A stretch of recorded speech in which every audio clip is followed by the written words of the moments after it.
तो क्या आप लोग भूतों में विश्वास करते हो? सीरियसली यार, मैं भी नहीं करता। बिल्कुल चुप। तो आज की जो हमारी पहली हॉरर स्टोरी है वो है शिलोंग मेघालय की रोनिका की। वो घर जहाँ पे हम रहते थे वो बहुत क्रीपी है। तो जब भी जाती हूँ ना वो घर से, मुझे बहुत डर लगता है। अभी भी वहाँ पे बहुत नेगेटिव वाइब्स आते हैं। तो ये स्टोरी स्टार्ट होती है बैक इन 2017 में, जब रोनिका अपनी फैमिली के साथ में एक नए घर में शिफ्ट हुई थी। एंड हॉनेस्टली रोनिका ने मुझे जब अपने घर की फ़ोटो शेयर करी ना पहली बार, तो मैं समझ सकता हूँ कि ये स्टोरी डरावनी क्यों है, क्योंकि वो घर देखने में ही काफ़ी ज़्यादा स्कैरी लग रहा था मुझे। बट ये चीज़ ऑब्वियसली रोनिका और उसकी फैमिली को तब पता नहीं थी, बट बहुत जल्द पता चलने वाली थी। तो अभी इस नए घर में शिफ्ट हुए रोनिका और उसकी फैमिली को लगभग ज़्यादा से ज़्यादा 1-1.5 मंथ ही हुआ था। एंड रोनिका को वहाँ पर बहुत ज़्यादा ही नेगेटिविटी फील होना शुरू हो गई थी। उसको हमेशा ऐसा लगता था कि इस घर की वाइफ बहुत ज़्यादा ही नेगेटिव है। एंड वो उसके घर वालों को बोलती भी थी कि उसको घर में कुछ अच्छा नहीं लग रहा है, लेकिन हर स्कैरी मूवी की तरह घर वाले वेर लाइक कोई नहीं, अभी नया घर है, तुम्हें एडॉप्ट करने में थोड़ा टाइम लगेगा वगैरह वगैरह।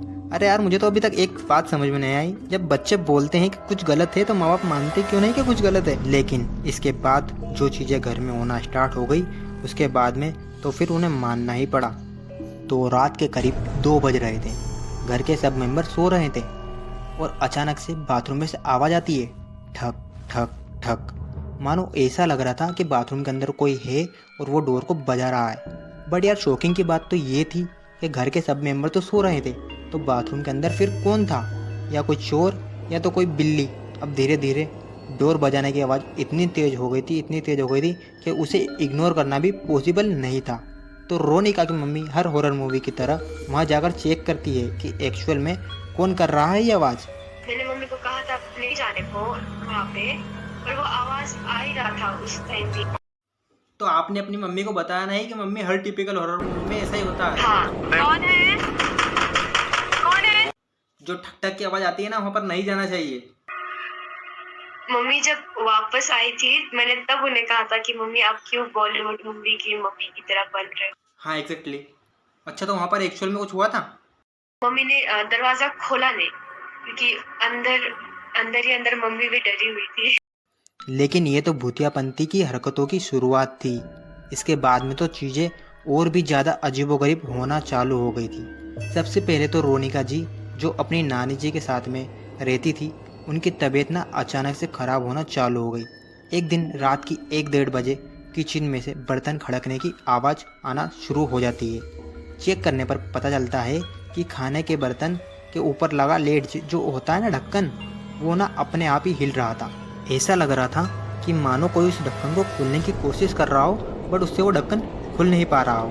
But even after all this Ronika के घर वाले उसके सामने कभी ये एक्सेप्ट नहीं करने वाले थे कि शायद इस घर में भूत हो सकता है।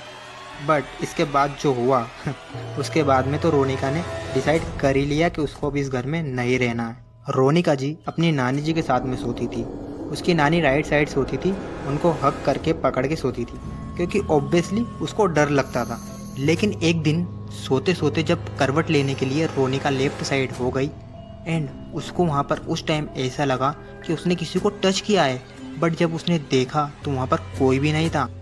मैंने उसे सच में टच किया था, वहाँ पर मेरे और नानी के अलावा कोई और भी था। तो did you open your eyes and check वो क्या है?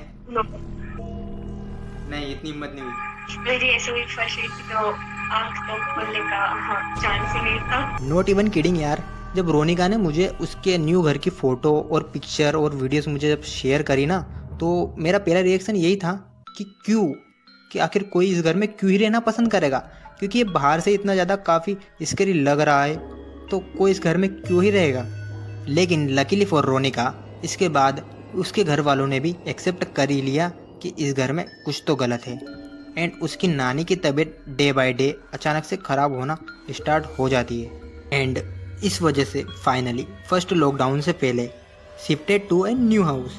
अब शिफ्ट होने के बाद में रोनिका की मम्मी और नानी दोनों ने मिलकर रोनिका को अपने साथ में जो हुए भूतिया इंसिडेंट के बारे में बताया। हालांकि वो ये बात पहले से बताने वाले थे, बट उन्होंने इसलिए नहीं बताई ये वाली बात क्योंकि रोनिका पहले से ही डरी हुई थी, तो अगर उसे वो उसकी मम्मी कुछ बताती तो वो और ज़्यादा डरती। इसी वजह से रोनिका की मम्मी ने और उसकी नानी ने उसको इस बारे में कुछ बताया ही नहीं। और रोनिका की मम्मी ने ये बताया कि कई बार सोते हुए उन्होंने अपने बेड के पास में एक ब्लैक शेडो देखा है, जो कि बार बार उनके पास में आता है और वो जब देखते हैं तो वो शेडो अपने आप गायब हो जाता है। एंड रोनिका की नानी ने तो बहुत ज़्यादा ही फन इंसिडेंट बताया। उन्होंने बताया कि कई बार रात के टाइम पर कोई उनसे खाने को मांगता था, कोई बंगाली में बोलता था उन्हें कि खाना दे दो, खाना दे दो, जिस पर रोनिका की नानी का क्या रिप्लाई था ये आप खुद ही सुनिए। उनके सपने में सपने में अब पता नहीं क्या था, पर उन्हें हमेशा से कोई उन्हें बोलता था कि खाने को दो, कहते थे बंगाली में कुछ खाने को दो, खाने को दो। पता है नानी क्या कहती थी? क्या कहती थी? बिस्किट का डब्बा वहाँ रखा है, जाके ले लो। सीरियसली? मतलब आपकी नानी कहती थी कि बिस्किट का डब्बा वहाँ पर पड़ा है, जाके खा लो, मतलब भूत को? सीरियसली? अरे यार गजब है यार। पता नहीं, मम्मी भी हमेशा पूरा बॉलीवुड टाइप का है। मम्मी कहती थी कौन है, मैं करके जाती है, नानी के गजब बेइज्जती है। नानी OP in the chat guys. Anyways, joke side, तो नए घर में शिफ्ट होने के बाद में चीज़ें काफ़ी बेटर होने लगी और रोनिका की नानी की तबीयत भी धीरे धीरे इम्प्रूव होने लगी। एंड कुछ टाइम के बाद में रोनिका अपने पुराने नेबर से मिली, जिन्होंने रोनिका को उस भूतिया घर की स्टोरी फिर से सुनाई। तो रोनिका के जो नेबर थे उनका नाम था राम कुमार।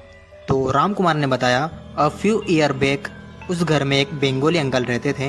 एंड क्योंकि मेघालय एक फल्स प्रोन एरिया है, फल्स वाले टाइम में खाना न मिलने की वजह से उन बंगाली अंकल की वहाँ पर डेथ हो गई थी। 3 दिन तक उनका डेड बॉडी वहीं पे था। 3 दिन बाद निकाला गया था उनका बॉडी वहाँ से। 3 दिन के बाद में उनके नेबर ने नोटिस किया कि अंकल के घर से आवाज़ नहीं आ रही है एंड अंकल बहुत दिनों से दिखाई नहीं दे रहे हैं। तो उन्होंने घर के दरवाजे को तोड़कर चेक करा, तो तब उन्हें पता चला कि अंकल की तो काफ़ी दिनों पहले से ही डेथ हो चुकी थी ड्यू टू स्टारवेशन, खाना ना मिलने की वजह से। एंड रोनिका की नानी ने कई बार ये बात बोली भी थी कि उनसे रात में कोई खाने को मांगता था और कोई बोलता था उन्हें कि मुझे ना खाना चाहिए, मुझे खाना दे दो। और किचन में कई बार बर्तन के खड़कने की भी आवाज़ आई है। आप समझ रहे हो मैं क्या कहने की कोशिश कर रहा हूँ? Don't you think it all make sense? And Ram Kumar ने ये भी बताया कि रोनिका की फैमिली के शिफ्ट होने से पहले उस घर में एक आंटी भी शिफ्ट हुए थे, जो कि बहुत ही हेल्दी थे, लेकिन विद टाइम उनकी तबीयत खराब होती गई एंड शी पास्ड अवे। उसके बाद में रोनिका की फैमिली आई एंड वो लोग भी वहाँ पर शिफ्ट हुए और कुछ दिन रुके और उसके बाद में उन्होंने भी वो रूम खाली कर दिया और वो भी चले गए। और फिर उसके बाद में एक हैप्पीली मैरिड कपल आते हैं और वो शिफ्ट होते हैं और वो करीब मतलब 2 मंथ ही शिफ्ट होने के बाद में वो भी वहाँ से चले जाते हैं। तो बेसिकली मतलब उस घर में ही कुछ ना कुछ दिक्कत या प्रॉब्लम है ना, क्योंकि जब आप वहाँ पर नहीं रहते थे, आपसे पहले वहाँ पर कोई एक आंटी रहते थे, तो उनकी भी तबीयत ख़राब हो गई थी। वो पहले काफ़ी हेल्दी थे, फिर बाद में उनकी भी कुछ मतलब तबीयत ख़राब होने के चक्कर में उन्होंने घर छोड़ दिया था। उसके बाद में आप आए, आप भी मतलब 2 मंथ ही रहे वहाँ पर और आपने भी छोड़ दिया। आपके बाद में फिर 2 कपल आए, उन्होंने भी घर को छोड़ दिया। तो मतलब घर में ही कुछ ना कुछ दिक्कत है। हाँ, घर में दिक्कत है। तो राम कुमार ने रोनिका को एक और बात बताई, विच आई डोंट नो वो सच है या नहीं है, वो आपको डिसाइड करना है। तो राम कुमार भाई ने ये बताया रोनिका को कि उन्होंने भी जब वो घर में पहली बार शिफ्ट हुए थे तो उन्हें वहाँ पर पायल की आवाज़ आई थी। उस तरह की वहाँ पर उन्हें आवाज़ सुनाई दी थी, which I don't think make sense. क्योंकि अगर वहाँ पर भूत एक अंकल का है तो पायल की आवाज़ कैसे आ सकती है? भैया लोगों को से कुछ पायल वाला कुछ फीमेल का आता था, बट मैंने हमेशा वो घर पे कोई अंकल। तो मतलब आपको लगता था कि घर में भूत मतलब किसी अंकल का है, बट जो आपके नेबर थे वो बोलते थे कि मतलब घर में से पायल की आवाज़ आती है, तो इसका मतलब कोई फीमेल थी। हाँ, पता नहीं अब वो कौन था, क्योंकि अच्छा, मतलब ऐसा भी हो सकता है ना, मतलब जो अंकल थे वही पायल पहनकर भागते होंगे। हाँ, मतलब इट्स हिज चॉइस, हो सकता है। अब ऑब्वियसली बहुत सारे लोग होंगे जो ये बोलेंगे कि ना ना ये बिल्कुल सच नहीं है, कोई बोलेंगे झूठ है, ये फेक है, कुछ लोग विश्वास करेंगे। हु नोज सच क्या है मुझे नहीं पता, but I honestly enjoy this story. And कौन होगा हमारे next level story time video के लिए रिस्पॉन्सिबल? वो तो आपको तभी पता चलेगा जब आप इस वीडियो को लाइक करोगे। ओके, तो तब तक के लिए thank you so much to you Ronika, जिन्होंने हमारे साथ में जो अपनी हॉरर एक्टिविटी और हॉरर स्टोरी शेयर करी। And I see you guys in the next video. तब तक के लिए क्या बोलते Ronika? Watching. Thanks for watching.